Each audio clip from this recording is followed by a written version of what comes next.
Got a couple refractor, X-fractor-ish action coming up here. First one, Jordan Walker. It's a refractor. Out of 2023 Topps Chrome, I had called a 10, and it's a 9. Corbin Carroll X-fractor, had called a 10 on this one. There we go. All right, had to reorganize those. Had a base and a mojo in here. Got those mixed up. Ellie and Wood, both mojos. I had called these 9s. In the previous order, I had submitted these and I thought they were 10s, and they came back as 9s. 9. And a 10. There we go. Finally beat the grader. Starting off the second half of the order, had a Julio mojo that I thought was a 10. And it is a 10 indeed. Well, prospect cards here, Wood and Churio. Thought these would both be 10s. A 10. And a 10. Had an Ellie that it looks like I had mislabeled. This is just a base chrome. I had called it a 10. Okay, good, they caught it. I had mislabeled it as a mojo on my order here. Black Gold Ohtani, was calling this one a 9. In a previous order, I had submitted one that I thought was the cleaner one that would have been a 10. And this one gets the 10.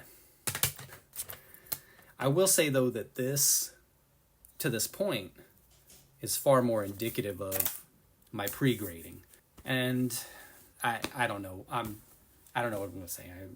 This is so far more like what I expected in the previous couple orders, because I spend a lot of time with the cards and I feel like I should be able to know with a pretty high rate of accuracy what's a 10 and what's a 9 or an 8.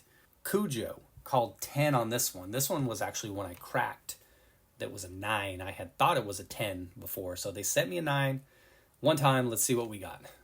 Oh, a 9. They have spoken. 'Tis a 9. Pulsars from the Target Optic Complete Sets, sent to Halliburton and an Edwards. In the previous order, Halliburton, I had called 9s. Same thing I'm doing here. The Halliburton had 9'd. Oh, and it got an 8. And the Edwards had gotten an 8. And those are really tough. Those were the only ones I sent because the QC was so bad that year, if you recall. All kinds of foiling issue all over the place. So we flipped this time. Edwards 9 this time. A couple Jokic sticker rookies from ABA School Shop 2014. Did a couple of these in the previous order. Have more across the other orders. Ended up getting an 8 and a 7 in the previous order when I thought they would be 9s. A 7. A 10. Wow. Okay. All right. Well, that's a big W. I'll take that. 10s are tough. I would have been happy with 2 9s. The 10s are really tough in that card. 2021 Prism refractors here. Cade, there was a green and a red, white, and blue that I had called 10s on. Red, white, and blue. Got a 10. This is the green here. 10 as well. These are really tough centering on these ones. Fortunately, this Cade and the Scotty Barnes, calling a 10 on this one as well. Centering came out pretty well, at least on those surfaces. That's another story. Called a 10 on this red, white, and blue. Nice. Unfortunately, season-ending injury for him a couple weeks ago, which may not be the worst thing for Toronto. They need to keep losing in order to keep their pick, and they're right on the borderline where that pick would convey to San Antonio.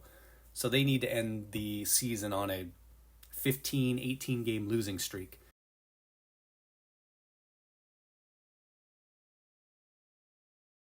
So they can keep that pick. Ohtani, 2019 Cup Card Refractor. It's called a 9 on this one. Ooh, nice. Love that. Yeah, I didn't expect that. I thought it had a slight little surface scratch that might knock it down a little bit. 2 Jordans. These were crack and resubs. Both of these were 9s when they came back from PSA the first time. I thought they looked pretty clean and had shots at 10s, but I called 9s on both of them. 9s. This Devin Booker here was a SGC 10 that got crossed over to a 9. As I alluded to in the previous video, This was part of that 24 card order that I sent in when I was a noob, and I just left them in the SGC case, and then PSA hammered me and downgraded most of the cards. I believe, as I said, it was 18 or 19 out of the 24 they knocked down, and on average they knocked it down 1.3 points or grade points. So I called a 10 on this Booker. There it is. SGC 10 to PSA 9, back to PSA 10. Same thing happened with this one. Injured, done for the season again. As I talked about in the submission video preview, it wasn't even worth sending in, but for ego, originally SGC 10, 9, 10.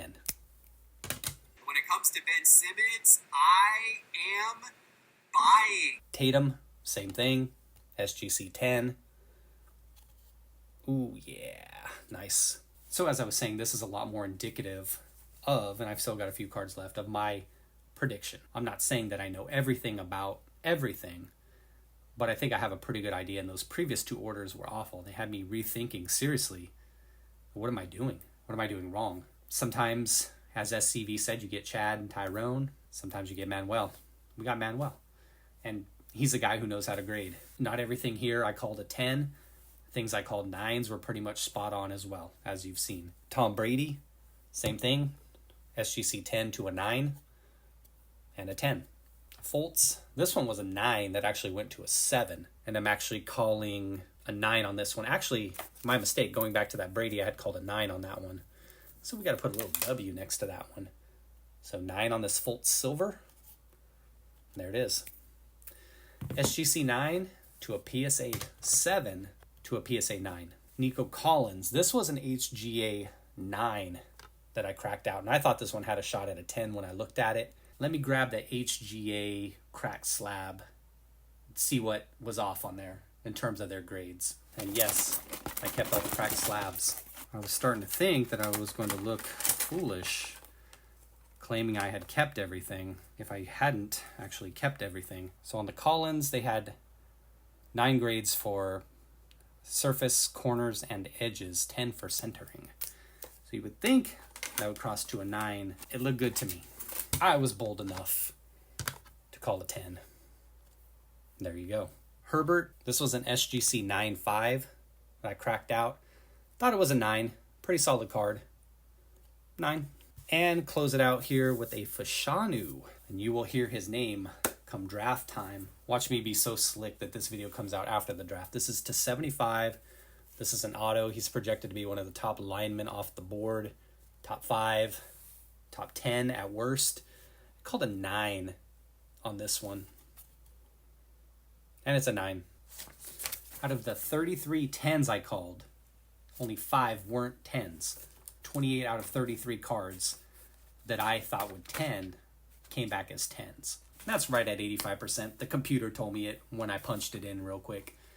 Not like I knew it off the top of my head. But those 5 that I thought were 10s that weren't, those were offset in a way because 4 of the cards that I had called 9s ended up getting 10s. And that's pretty much a wash, in my opinion. It goes back to what people say, how can I be so consistent on this order? Granted, it's just one order, but so awful on those other 2 orders. Really awful. 40%, 60% respectively on those 2 orders for cards that I was calling 10s. Really bad. It should never be like that if you've handled enough cards and you know how to grade cards. Chad, Tyrone, and Manuel. Unfortunately, with those previous 2 orders, seemed like we got a couple crackheads. This time, we got somebody who actually knows how to grade. I don't know what to say. I think that's the frustration with people and its subjectivity, but to have 2 orders 2 and 3, where again you're hitting 40%, 50, 55% of what you expect to be 10s, that's it's pretty rough. Get you right there. Stings the confidence, but then you come back with this one and then you're all charged up. And then we've got that order over there, 44 cards.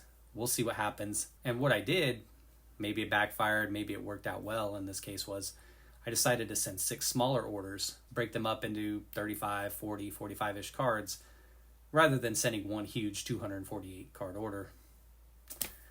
who knows what would have been the best course of action. Take care, everyone. Be well.